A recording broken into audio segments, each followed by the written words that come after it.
ఏమండి ఆ పక్కన నన్ను తిట్టిందండి, ఒకసారి గట్టిగా అడగండి. ఏంది నిన్ను తిట్టిందా? ఎంత ఎంత ధైర్యం దానికి? ఇప్పుడే దాని అంత చూస్తాను.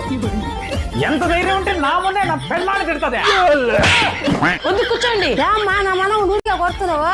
మీ మనవాడు చేష్టలు అలా ఉంటాయి. ఏం చేశాడు? మొన్న ఏం జరిగిందంటే కొత్త పండగొచ్చనని అల్లుడని తీసుకపోతే మా పిన్ని కూతురేమో మొగుడిని వదిలేస్తే కళ్ళలుంగి కట్టుకొని దానికేమో లైనే వస్తే మా పిన్ని లబోదిబో పరువు పోయిందో నా పరువు పోయిందో పరువు పోయిందో నా పరువు పోయిందో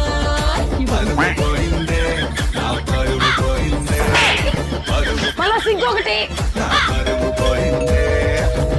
ఎవరండి? ఆ పక్కింటిదే. నేను లేనని చెప్పు. ఆ పిల్ల ఇంట్లోనే ఉంది. ఏమండి లేనని చెప్పమన్నాగా? నువ్వు లేవని చెప్తే అది ఇంట్లోకి వచ్చేస్తుంది. సిగ్గులేనాయాల